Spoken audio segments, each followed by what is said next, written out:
Hey, this is Ryan from Clovis Star, Ryan Thompson, and I wanted to make a confession of faith. I've been meaning to do this for a long time. I wrote it down a long time ago, and you can see that this is something I wrote in 1999, This Ragged Life Renewed. You can go to mystory.behindZionCurtain.com. I don't know if you can see that up there. I put this on the Wayback Machine. You know, if you just go to that URL, it'll take you to the original story that I wrote like 20 years ago. And you can see all of the different changes in that story here because it's got a timeline. You know, I've updated it, corrected grammar, put a few annotations in there as well. But I was inspired to, make a verbal statement. I actually watched this guy here. I loved this guy's confession of faith, a statement of faith. Christian testimony, I guess you would call it. J. Brett Prince. I loved what he had to say, and it was moving and inspirational, and something I wanted to do. And so I did that. I did that here. Like I said, just the sound quality was terrible. My kid's tablet just isn't, meant for that. It needs a microphone or something. I need to use an external mic for that to make it work. So I'll just unlist this and put a link to it in the description, and I'm just going to talk about this again. So, and also another thing is you can see, like, I wrote a letter to my Mormon grandfather. I've got this on BehindZionCurtain.com as well. And this is like sort of a statement of faith, and farewell to Mormonism. I just wanted to let my grandfather know before he died, like, some of the reasons that I questioned my faith and why I wasn't convinced, why I, left the Mormon church and then went on a search for something else at a very young age. And so you can see that. That's a letter I wrote to him before he passed away, October 19th, 2009. And I've got the video here on Facebook that you can, or I'm sorry, that's just a note. That's just a letter I wrote to him on Facebook. Anyway, that's that, and that's part of my story, but I just wanted to kind of recap, because when I wrote this story here at mystory.behindZionCurtain.com, I gave it to all of my family, but first I presented it to my mother and father. My dad was fine with it, but my mom didn't like that I mentioned that Dad drank, or that Dad had, that he had went to jail, or that we had poverty, or things like that, because that was part of my story. I mean, it was me and how I grew up, and it did influence things in my life, Like, if I would have been some wealthy kid with a silver spoon in my hand, whatever, I would have had different choices. I would have made different decisions in life. But we weren't, and I worked at a very young age. At age 8, I would go down to the barber shop at Sandy Mall and I'd sweep floors and make a couple of bucks. We'd go down to Peter Piper Pizza. We'd hustle the change machine. We found the little trick, and we got tokens to play games with. We went to the coin shop. We passed out flyers for them, $5 or $10 a day. And we made money. Me and my friend Eric did. He was like twice my age. He was 15. I was 8. So, he's like a big brother type. And, we got in some trouble together. And, that was me at 8 years old, and that was when I had long hair and I was listening to rock music, the music that the kids in the neighborhood listened to. And I loved Iron Maiden and Ozzy and AC/DC. And, I got a bunch of tattoos from AC/DC and things like that with the lightning bolt and whatnot. And then my grandfather, when I was 8, insisted that I get baptized and become a Mormon. I was against it. I'd never read the Bible, never read the Book of Mormon, didn't know what I was getting into. I didn't know why I was getting this membership. And when you get baptized, you get a membership for the first time in the Mormon church. So it happened, I got baptized. And my grandpa, before that, set me down, chopped my hair. I was kicking and screaming. Didn't want anything to do with it. But it was a cultural expectation. It wasn't a movement of my heart. It wasn't a mental or logical decision. It was just, I was expected to do this. And if I didn't, my ass was in trouble, period, end of story. So I resisted, and then after that, even after I got baptized, I still rebelled. I still felt a little bit like my destiny was not my choice, and it upset me. So I did what I could do to separate myself by, tattooing my body starting at age 12. You know, I have chicken scratch tattoos all over my arms and legs and chest and everything, and fingers. And I had a friend tattoo a spider on my head when I was 14, and I got tattoos from him on my back and my chest. And anyway, all of the tattoos that were visible, I got removed at age 17. I kept all the ones that weren't visible, you know, underneath my shirt that I could cover up, you know, from my biceps up, and underneath on my chest and back, and on my feet and stuff. I got all those. Those are easy to cover up, but the ones that were like on my hands and wrist and arms and my head, I got all that removed at age 17 with laser surgery. Now I get members of my family spreading this around, and then it has bled into, you know, social media that, oh, you had Nazi tattoos, that's why you got them removed. And so I made a video on that years ago, I think in 2015. I'll put a link to it in the description here. And I think you can see that at clovistribe.com as well, my video on that. See, the thing with laser surgery is that while it does remove most of the ink, it doesn't remove all of the ink. And the laser surgery that I used, it was experimental. This was, you know, back in the, you know, late 90s, not even late 90s, mid 90s. And they hadn't perfected it yet. So I was kind of an experimental case. I went in on a program that these laser surgeons were learning the trade, and they were improving and tuning their laser. So it left scars all over me. So outlines of all of the tattoos I had, you can see on my skin. Especially when I'm sunburned, it really comes out because the scars tan differently. But no, everything is still there. Never had a Nazi tattoo. When I moved out, I was 12 when my parents got separated. My mom went to live with my grandmother. I went with her. And my grandma let us live there. When my mom went back to my father, I stayed with my grandma. I was 12 when that all occurred. I stayed with her until I was about 15, and I had wrecked her car. I felt awful. I wasn't a very good child. You know, I wouldn't go to school very often. You know, I probably missed 20 or 30 days of school every year. And I, you know, was hard to deal with. I was drinking and partying. You know, ever since I was 8, I was drinking and partying. But when I got with my grandma, you know, there was less supervision and less rules and, you know, more freedom. So I drank a lot more. And I partied a lot more, and she couldn't deal with it. So I moved out at 15, for sure. You know, like, I'd separated from all family, and bummed around, couch surfed a little bit. And then my gay cousin took me in for a few months. I watched her kids for her. She had some conflicts with her spouse, or her lover at the time, her gay lover, and it was uncomfortable. I moved out of there. I moved in with my other cousin, who was dating a self-professed skinhead, who, you know, he had black family, like he had a black half-sister, stepsister, and like a stepdad, or his mom was dating a black man or something. And he didn't have a lot of, like, skinhead friends, but he was claiming this, and he had, like, a little swastika tattooed on his ankle. He had, like, a German eagle from the German flag on his, I think his other ankle. And, you know, he's trying to play this role of skinhead, but he didn't really fit the role. And so he later, you know, it wasn't long after he kind of moved away from that. And while I, you know, had admiration for the skinhead culture, and I really liked skinhead music, you know, I really liked Minor Threat. They were kind of considered skinhead music. They weren't racist. And then I liked, you know, some of the reggae and ska. I went to Mighty Mighty Boss Tones and, you know, Swim Herschel Swim, Stretch Armstrong, a lot of ska bands. This is where skinheads would go for music. Both racist and non-racist skinheads would meet up at these shows. Sometimes there would be conflict, sometimes not. But I liked the culture. So, you know, I always kind of considered myself a skinhead. But when I was age 17, I got this tattooed on me. It says "Spear, Skins and Punks Everywhere Against Racism." I also got that on my foot. And I've kept that, you know, it's one of the tattoos that I didn't have removed.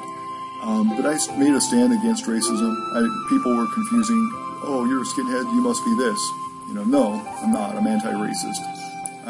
Which showed, you know, my life. I mean, if you get to know me, because I dated girls that were Navajo, I dated girls that were Polynesian, more of my girlfriends when I was a teenager were non-white girls than white girls. So that's kind of how I rolled. I had a lot of friends that were Hawaiian. One of my best friends was Hawaiian. He shaved his head, wore Doc Marten boots. He played the role of skinhead as well. But I wanted to make a real stand, to emphasize who I was. So I got skins and punks everywhere against racism started. I was the first. I coined that acronym, and nobody else had at that time. I don't know if anybody has since, but that was my terminology for what I was. I was a skinhead, a punk, and I was against racism. And I wanted to create sort of a movement for that. It didn't really catch on, and I didn't really proselytize. I just started it and tattooed myself and made my stand. So that comes up, from family that dislike me or friends that dislike me. They'll mention this. Oh, you were a skinhead. Yeah, but that's like saying, you're a theist. I mean, what kind of theist? What kind of skinhead? Skinhead started out in 1969, basically, as an anti-racist thing. It was multicultural, black, white, Asian, whatever, in the UK. And that's how it started out, They just went to pubs, listening to reggae music, and dancing, and drinking. That's what it was about. And that's the culture I still like. I still love that culture. But anyway, I get off on these side tangents, but that was some of the annotations I made in this story that you can read about. But I was always, I think, especially ever since I was baptized as a Mormon, I was very agnostic. And almost atheist, almost like I don't believe there's any God. There's no God. Like I was almost to that point. I was still open for reason. I still searched. I still wanted to know, but I hadn't had any convincing evidence to tell me if it was true or not. So I still partied, still drank, had underage sex, was careless, was aggressive, was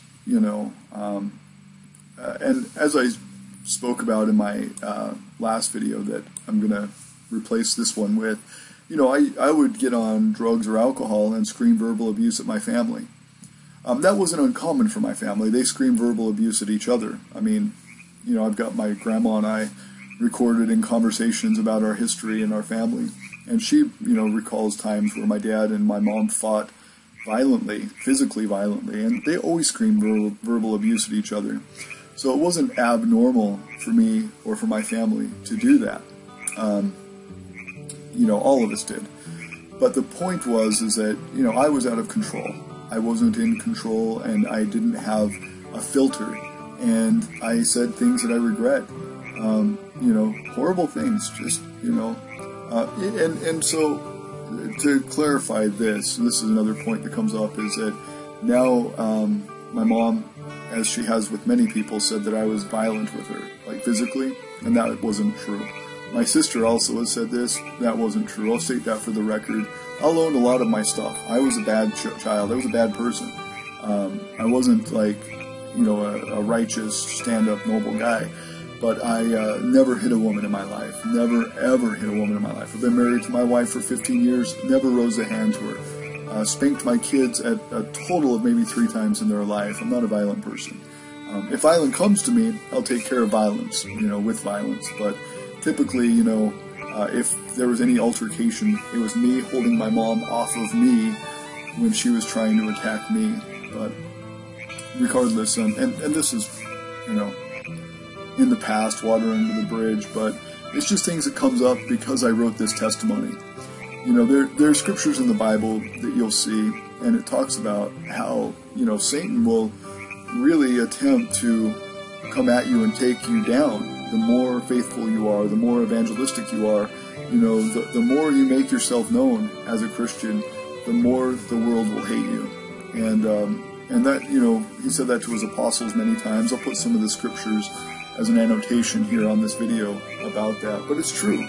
When I was in the world, even when I was in drugs and in drinking and partying and whatever else, I didn't have nearly the resistance from my family as when I became a Christian and started dissecting Mormonism. There was never a time in my life that I fought with them more or had more conflict with them than when I had changed my life, stopped drinking, stopped doing drugs, got a good job, bought a house, had a business in town, storefront. and, have my life going in a positive direction, a wife, kid, whatever. And I was evangelizing Christianity to Mormons. There was no time in my life that I had more difficulties with my family than when I became a Christian. And it's just true. I mean, in one of the first scriptures I memorized, Matthew 10, verse 32 through 42, specifically, but the whole verse, the whole chapter, where he says, I came not to bring peace, but a sword, for I came to set a man against his father, and a daughter against her mother, a daughter-in-law against her mother-in-law, and so on. And he says, and a man's foes be those of his own household. Those who love the father or mother more than me are not worthy of me. Those who love the son or daughter more than me are not worthy of me. And those who take up not their cross and follow after me are not worthy of me. And so on. And then, he goes on to this,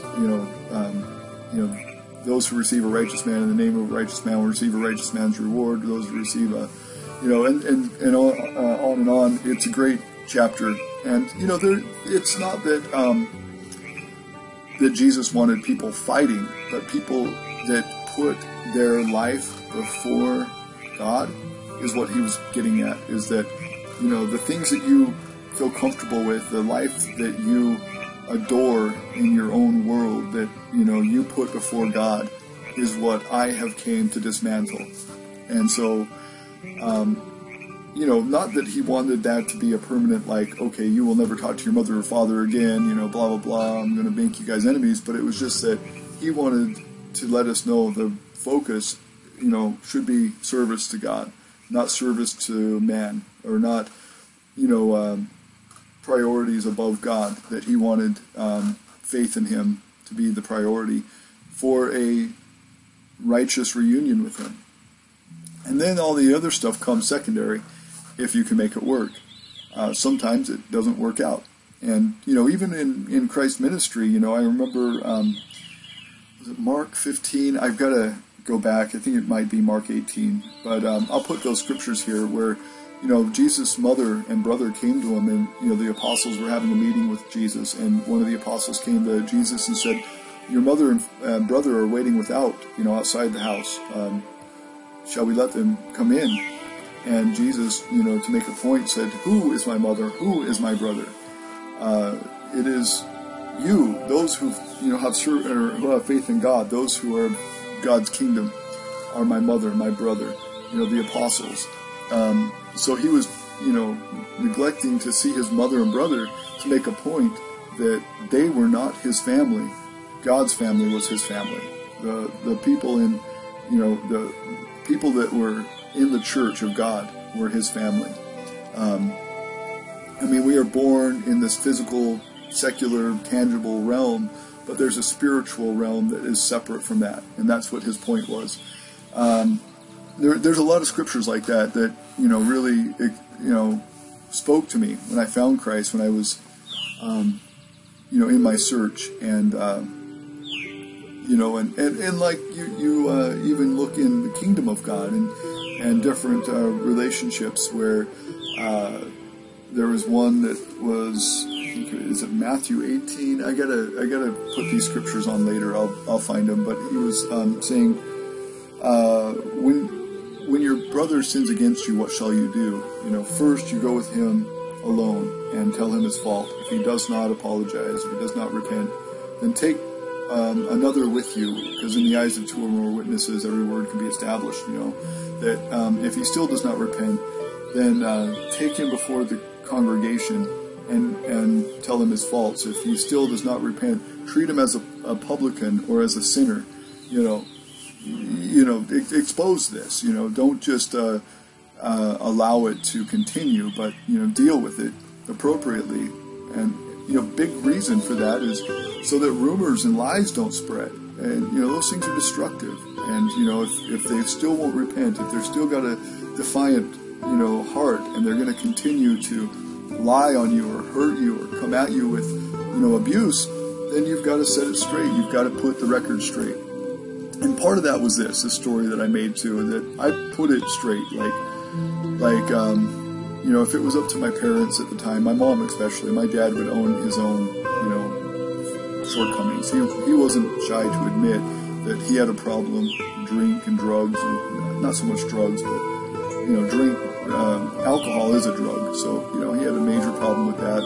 Spent many stays in jail. It's on his permanent record. I mean, this isn't just me coming up with wild tales like my mom would say, but this is, public record.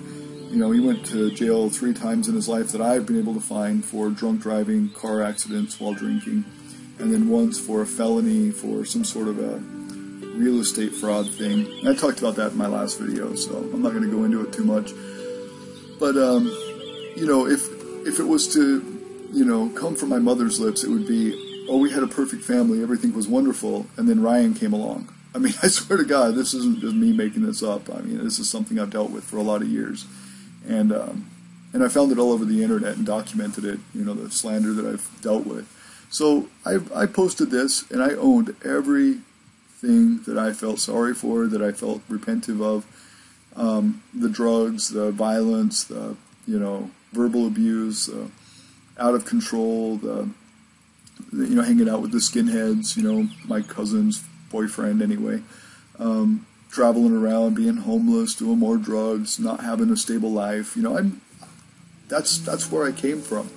And the beauty of it was, when I wrote this, is that I hadn't gotten anywhere in life yet. I wrote this in 1999, and I was just starting my journey as a born-again Christian. I hadn't had a good job, really. I hadn't gone to school yet. I hadn't, gotten a wife and kids, things like that. I even talked about, right here, using marijuana, and, giving that up at that time. And there was a scripture in Deuteronomy about that, talking about pharmakia and stuff. After this, I found a use for cannabis because I had cluster headaches, and I was using it to help with vascular constriction in my brain that, helped me deal with that headache and that pain and that condition. And then my dad started dying of cancer, so then I started up xcannabis.com to talk about how the Bible endorses cannabis. It was used in Moses' anointing oil. It was used in the christening oil of Jesus. I mean, it's noted by many prominent rabbi scholars that this is, the word they used, cannabosum, actually means cannabis. So, a lot has changed since this was written 20 years ago or 19 years ago. And I just wanted to fill in the blanks because, like I said, when I wrote this, my mom insisted that I take a lot of things out. The poverty, the drinking, the dad going to jail thing, them separating multiple times, losing houses over it, and, just the instability that we had. And I was a frustrated kid. Yes, I had a lot of pain, and I took it out in the most incorrect ways possible. Drugs, violence, aggression, verbal abuse, whatever else. Lo and behold, long time passes, and I still don't, now I don't talk to my mom or my family. When my dad died, we were getting along fine, all was well. My mom was coming up to Seattle, where we lived, from Utah, to stay with us. I was treating her to, dinner and, the sights of Seattle. Sent my child home with her, who was a toddler at the time, thinking that all of our issues in the past were under the bridge, that we could move forward. And this was in September of 2008. My dad was diagnosed with cancer at the end of that month. And then I had to visit him a lot, tried to see him as much as possible, so I would travel from Seattle to Utah. And in that time, my sisters were contacting me and my other sister, my blood sister, saying, hey, we want to see Dad before he dies. So I tried to arrange that. I thought that was reasonable. They hadn't really seen my dad in 30 years, and my mom had prevented that for 30 years. My dad had tried to reach out to him every time he would. My mom would, shut down the conversation and, cuss my dad out. I watched. It was the biggest fight they ever had. There was a lot of fights they had over drinking and other things, but the biggest fight was when my dad had contact with his other children. My mom was so jealous. And anyway, because I attempted to get my dad's children to see him before he died, my relationship with my mother ended, and a lot of horrible things happened to me at that funeral. My mom wouldn't even let my grandma, her mother, and me go and see my dad in the funeral home before the funeral, so I could have one moment of peace with him before the whole funeral, just to say my goodbyes in private. In fact, I wouldn't even have gone to the funeral had I been able to go and at least spend some time with his body before the funeral, because there was nothing for me at the funeral. And then I wrote up a eulogy because of that, because the way that the obituary was written. My dad had paid child support on these 5 kids, and I had always claimed all 5 of these kids for all of my life. And when he died, the obituary that was written by my mother left all of those kids out, all 5 of them, and she replaced them with neighbors and dogs and the other things, but left all 5 of those kids out. It was the most painful thing she could do to somebody, just out of spite. And then there was accusations of my dad and what he had done. I think that the kids got their feelings hurt, at least a couple of them really got their feelings hurt, because they weren't allowed to see him before he died, and after he died for that matter. So because they were shut out at the end, and they were shut out for all of their lives before that, they started getting hostile and making really exaggerated claims. And I don't know if they were exaggerated or not. One of them claimed my dad did some abuse to them. And I don't know if I even believe it. I mean, I wasn't there, so I can't say, but the accusations came at a time when my dad couldn't even speak. The cancer in his brain had taken over so badly that he couldn't even speak. He didn't have language at that time, so he couldn't even defend himself. But it was just a real tragic thing, and I've only talked to my mom once since then. That was when my grandma died. And it was still the same thing. She's going back into history, like, you did this, and you did that, you did this, and you did that. Like, I wasn't even trying to go there. Like, I could link that to that last conversation with her as well. But anyway, just for history of why, some of these conversations come and are the way they are. There's a book, actually. It's interesting that it's similar to what I've gone through. It's called Suddenly Strangers, by Brad and Chris Morin, M-O-R-I-N, and it goes into some of these same topics of, character assassination and isolation and, ostracizing of a member that leaves the church, things like that. In 2006, my mom and dad started doing their temple recommend and becoming temple Mormons, which is like the highest level of Mormon you can be. Where you get into the highest kingdom of heaven, you go to the temple, you do all these things, you get married in the temple, all of that. And then after that, after 2006, I think it was actually after 2007, that's when our relationship started deteriorating, because they didn't want me in their life because I was embarrassing. I'm evangelizing Christianity on Mormons, and that was while we were in Utah. So our relationship started deteriorating, and then my dad died in 2008, so ever since then, I haven't really spoke with my mother. But that book, Suddenly Strangers, is good to see why this is such a painful departure. Out of some churches, you can leave and it's not a big deal. But when you leave the Mormon church, back in the day, back in the 1800s, they had something called blood atonement. And a lot of the church members that would leave the church, they would become so-called apostates.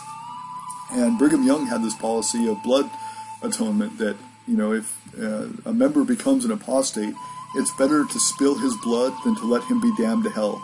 Because if you spill his blood, Brigham Young's theory was that will atone for his sins. And so he can go to heaven. So you have to kill him in order to save him. And they killed a lot of people. Mormons were brutal. Just look it up. Look up blood atonement Brigham Young as a Google search. I'll put a link here on that as well. It's brutal. Anyway, so that's where my contention comes with my family. I'm not the only one. That's a pretty common thing that happens in dogmatic Mormon families. So anyway, back to my story where I really went wrong and stuff. Like I said, moved out at 12, moved in with my grandma, moved out at 15. At 17, I moved out of my cousin's house and life. I stopped talking with my cousin and her skinhead boyfriend at the time. Moved to Seattle. Was hoping to be a tattoo artist. That's why I had all these crappy tattoos on me. But right before I left for Seattle, I had all my crappy tattoos removed because I knew it was going to be hard. Being on my own, 1,800 miles away from home. I didn't know anybody on the coast. I didn't have any family in Seattle or anywhere out in that area. So I was on my own 100%. I was underage. I needed to get a job. So I went through this laser surgery program, got all my tattoos removed. And I'll put a link about that on here as well if you're interested. I don't know, it's interesting to me. People have their opinions on tattoo removal. And, well, anyway, I was a dumb kid with a lot of dumb tattoos, a lot of them that I did myself. And I got those, the ones that you could see anyway, the visible ones removed, so that I could get a job, which worked out in the long run. I actually ended up with a good life, working for Microsoft, eToys, Western Distribution, Dentrix Dental Systems, and then a robotics engineering company called Talist Incorporated that did automated pharmacies. So even though I was a hoodlum and a deviant when I was a kid, I ended up with a good life. And I accredit that to my faith in Jesus. And what I said in my last video, and like I said, I'll put a link to it in the description, or I'll put it here as well. You can kind of get a overview of what I was trying to say before about, even if what these atheists and agnostic people are saying is true, that there is no God and that life came from natural means and a random, chaotic occurrence of gases forming amino acids and amino acids forming a cell without even having DNA, and then, or DNA forming without a cell. I mean, it doesn't make sense, but even if what they are saying someday makes sense, even though it doesn't scientifically make sense now, and that none of it's true, which I can't feel that. Right now, that's not something I can even imagine being because of my experience. But even if that's true, even if all Jesus is his ministry, and he wasn't divine, or he wasn't sent by a divine, being or cause, it was just him and his ministry. His ministry was powerful enough to me to give me hope when I was hopeless. And that's the thing. Without all the science, without all the, I'm going to prove you wrong, I'm going to prove you this right, whatever, all the back and forth stuff.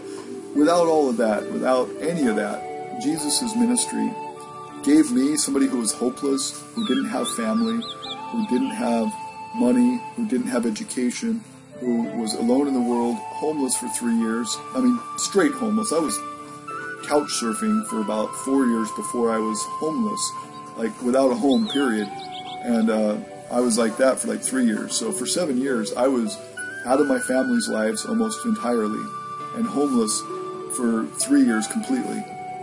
And despite my rebelliousness and resistance to Jesus and God and anything about him, and I was a hard case, I went to these soup kitchens like New Horizons in Seattle, and they would pray for me and, answer questions if I had any, but they would pray for me and answer questions for me and whatnot. And it was like, I couldn't even wrap my brain around it. It was so offensive to me. The Bible just seemed like tyranny, and that's all I could think about, especially reading the Bible, without context. If you read it from cover to cover, but you don't see the delineation between the Old Testament and the New Testament, or why there was an Old Testament and a New Testament. If you don't get into, that the law of Moses was the law of Moses, not necessarily the law of God, that, the people that were led out of Jerusalem, or that were led out of Egypt, that were slaves, the Jews, were led to, Mount Sinai or whatever. They were at the mount with Moses. Moses went up and got the tablets, came down, and they were worshiping Baal again, creating, statues and false idols. And then he broke those tablets, went back up to God. God was like, hey, they don't need me, that's fine. I'm not begging for them, so, they can be on their own, or you can lead them. Basically, that's the gist out of it that I got from Exodus 20 through 24, Exodus chapter 20 through chapter 24. I mean, especially in Exodus chapter 22, but the whole interaction there, that whole first, notion of Moses's leadership, it seems to me that the reason why it was Moses that was given the door to open to make these laws, these Mosaic laws or the laws of Moses, was because originally Christ gave them grace. Grace through freeing them from their slavery, grace through his commandments, that he was going to give them, or the tablets. And they rejected it. They wanted to continue to cling on to these old idols and these old, ways of the Egyptians. And since, after all he had done for them, they continued to turn their back on him, Jesus was like, or God, Elohim, whatever, was like, all right, fine, you don't need me, I don't need you, here's Moses. And that's why the laws of Moses came. But there was a prophecy and a fulfillment there that, the law was like a schoolmaster to lead you to faith, to lead you to grace. And then once the child or the pupil has grown, to an adult, then the schoolmaster is no longer needed.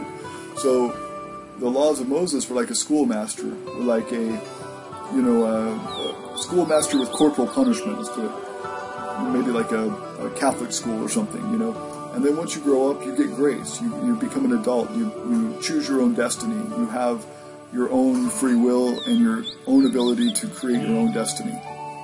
And that's why Jesus came, was to put to rest the laws of Moses by fulfilling the law with his own blood. The law was basically that, the high priest would atone for his sins and the sins of the people with a blood sacrifice every year.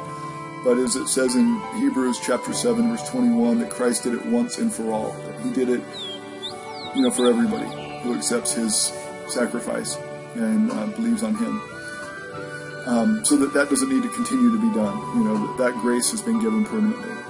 Anyway, the sacrifice that he made, the love that he gave, even to the lowest of the low, the Samaritan, the blind, the leper, the whatever, the poor, the hungry, the lawless, the whatever, everybody he opened his arms to and gave a gift unconditionally with his life. That to me inspired me. Like that selflessness, that gratitude or that graciousness, that care, that kindness inspired me. Like I don't see very many people in the world having selflessness, like very few. And the people that I have met that did were those that were working at these soup kitchens, for instance, that, we were kids, who had nothing to give in return. We didn't have tithing to bring. We didn't have anything to bring. And these people donated their time. They didn't get paid for it. These, case workers and these people that work to serve food and counsel the kids, the street kids and stuff, like at New Horizons and a couple cool water ministries, they were selfless. They gave their time because they loved Jesus. Because of what Jesus did for them, they would do it to the least of those, And that's what inspired me. So that gave me hope that humanity wasn't hopeless anymore, that humanity had goodness, and it came from Christ. That hope came from Christ. Those people who were loving and kind got it from Christ. That's where, I was served in my hardest times in life.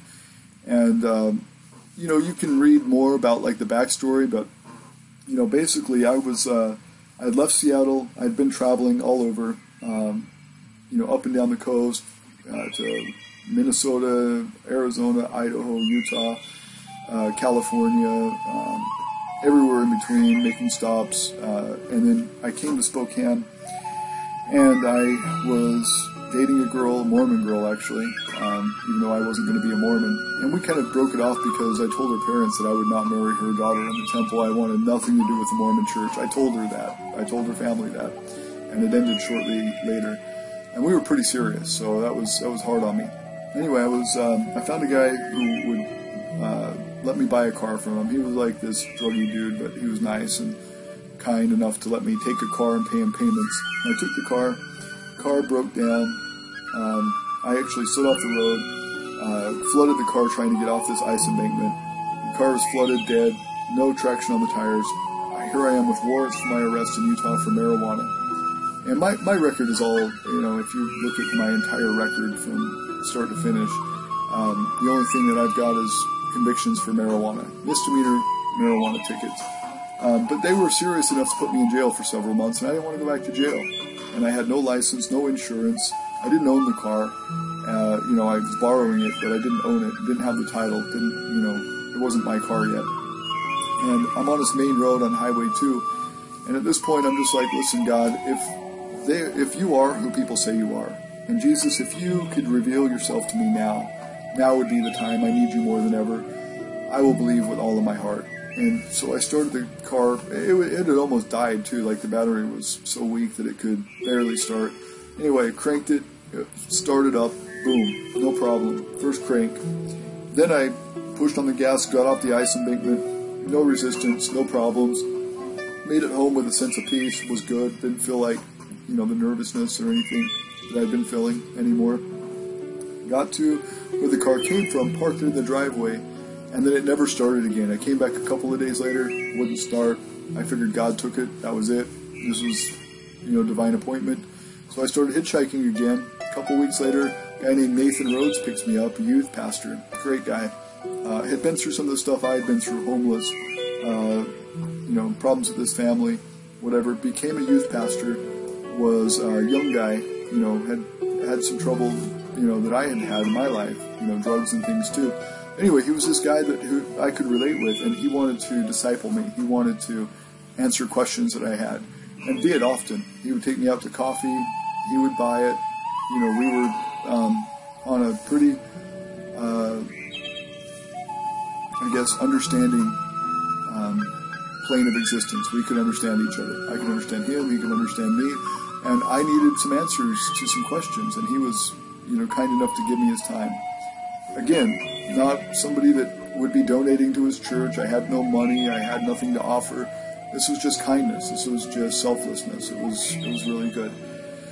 And he helped me once get home to see my family. It was my dad's birthday, and I really wanted to see him. And he helped me get home for that. Gave me enough money for a bus ticket to get home.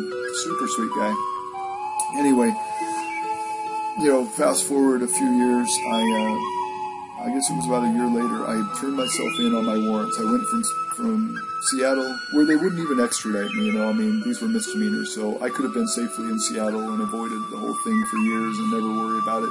But anyway, I wanted to get my life straight. Romans 12 talks about submitting to the authorities, so I did. Came home, turned myself in on the warrants. They offered me options, to reduce my sentence and stuff, and I was like, no, I'm good, I did the crime, I'll do the time. I had 3 warrants, one for Davis County, one for Juab County, and one for Utah County. All of them were for the same ticket. I had 2 charges on each ticket, one for possession of marijuana, one for possession of paraphernalia, marijuana paraphernalia, like a pipe or papers or something. So 6 total charges, 3 different warrants, and I served 8.5 months on those warrants. And I talked a little bit about it. But anyway, I was, given work release at the last stay in jail in Davis County. I got a job with McDonald's, for the remainder of my sentence. I earned some money, got a reference for a job, going forward. Got a job with eToys, Western Distribution, that is, and then Microsoft, and then the rest is history. And I've done really well since. I wasn't able to break free of those chains prior to finding Jesus. Like I said, I was homeless, I was on drugs, having premarital sex, didn't want to, I didn't have like a real ability to form relationships. I didn't trust people. I had an abusive father, an abusive mother, and family that were always fighting, always accusing each other of bullshit, always. My sister, my brothers, always accusing each other, my parents of things, always bullshit, always. I didn't trust anybody. So I didn't want a relationship with anybody, and it was very hard for me to accept love from anybody, especially Jesus, especially a creator that I couldn't even, touch or see or know, And so it was, it was a struggle for me to overcome those things, and I did through the love of Jesus. And that's, I think, what fixed a lot of my problems in life. But as soon as I found Christ, as soon as I developed this relationship with Him, I did quit drugs. I tried to quit smoking before. I never could. I quit smoking cold turkey.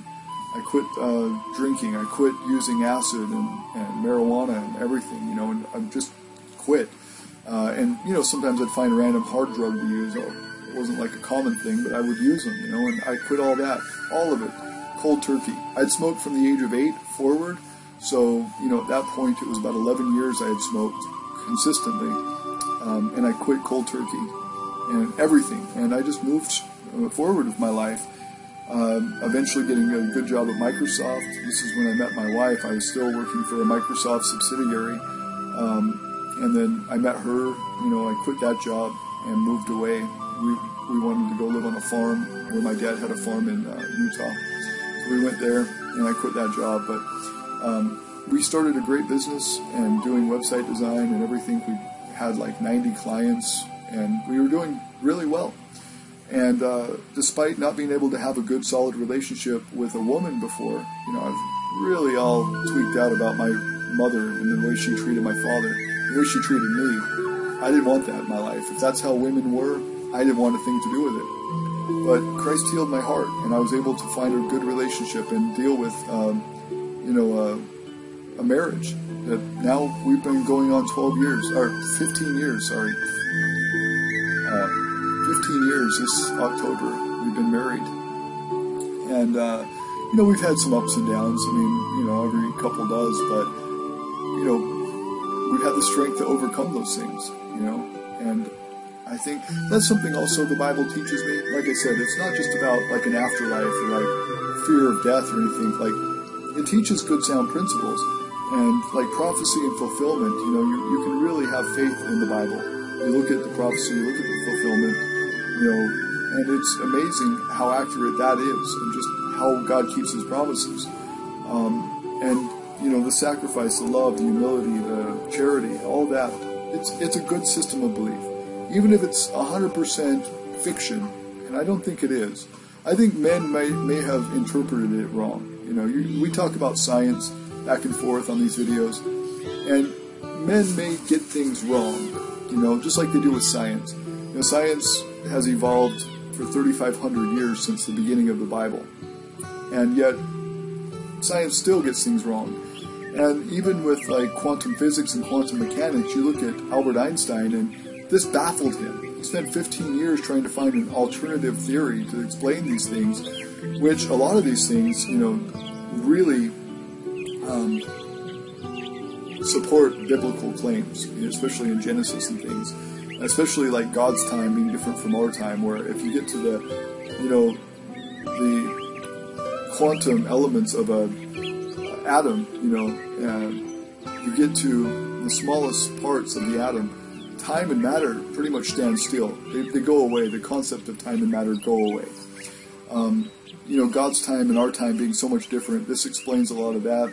Dimensional things, the string theory, in my opinion, that helps explain John 1, Jesus and God talking to one another, that being the same being, where in the string theory or whatever it talks about two elements, two atoms being connected, and even if they're great distances apart, one atom will affect the other atom at a huge distance, just because it has a connection, like a string, between the two, an invisible connection. And those types of things, in my opinion, quantum theory and quantum mechanics is explaining things in the Bible that I was confused about for a lot of my life. Intelligent design and things, it's all very convincing. But even if I had none of that, and I didn't when I found Christ, I read Lee Strobel's Evidence That Demands a Verdict. Or was that not Lee Strobel? No, that was,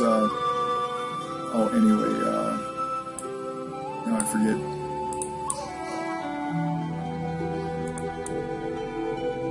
Sorry, that's Josh McDowell. And then I think it's his brother Sean McDowell, who has a great presentation on the science of evolution versus science of intelligent design and things like that. I really like Josh McDowell and Sean McDowell. They're great. And I read Josh McDowell. I didn't know much about Sean McDowell until recently, but 20 years ago I read this Evidence That Demands a Verdict. What was this, 1999? So yeah, this came out essentially when I was finding my faith in Christ, and I read this, and I read a few others. Lee Strobel was great. He's got a few similar presentations on science and evidence and things like that, prophecy and fulfillment and stuff. It's amazing. I think that there is a lot of evidence for God. I think some of the scientific research, the peer-reviewed research by Stephen C. Meyer is wonderful. People could read into that. But I didn't need that when I found Christ, and I'm a pretty skeptical person. So it was helpful later to see that stuff, but not necessary for me.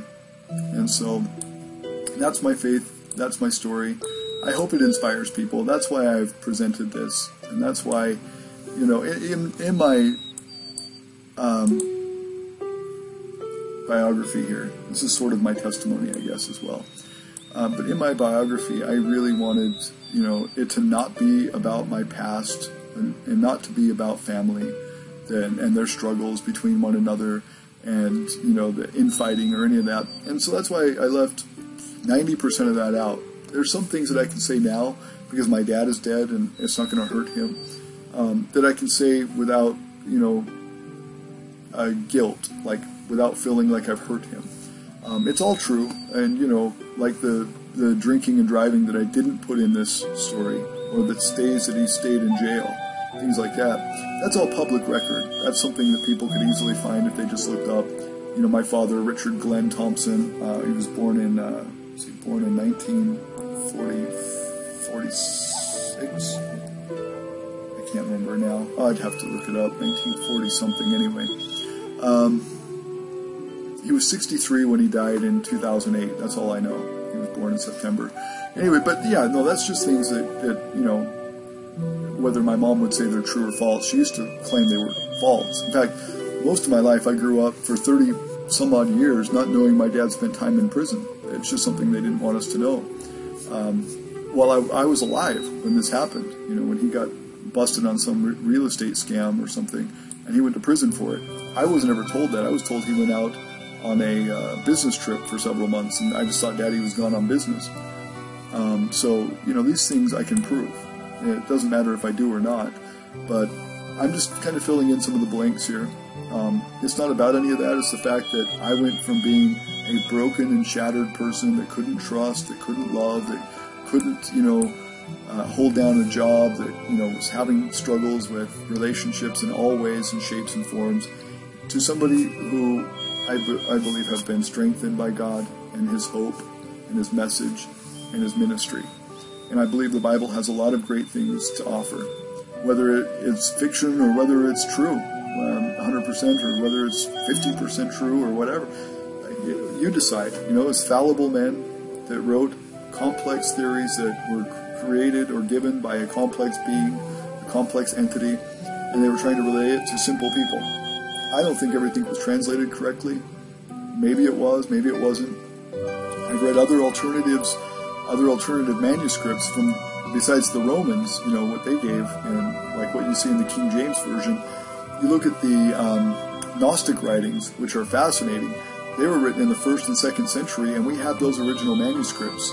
They were found in the Nag Hammadi cave in Egypt, I believe, out in the Nag Hammadi area of Egypt in 1947. And they've translated them, and they're able to be viewed. I think if you go to earlychristianwritings.com, you can read those as well. That gives another perspective on Jesus. So it may be that the Gnostics have a closer representation of who Jesus was. But regardless, there are truths there that you can discern are true by rightly dividing the word, by seeing if it matches the, you know, prophecy and fulfillment, or the contextual methods you would use to say, okay, this scripture, and this scripture, and this scripture says this and leads up to this, but then this one is completely way off base and doesn't match up with the rest of it. So what's right, what's wrong? You know, you can make a pretty good educated guess on that. And I do think it's had translation problems, word of mouth translation problems, and linguistical problems, and possibly corruption by the Catholic Church. All of that's probably true. But still, that message of Christ gives some serious,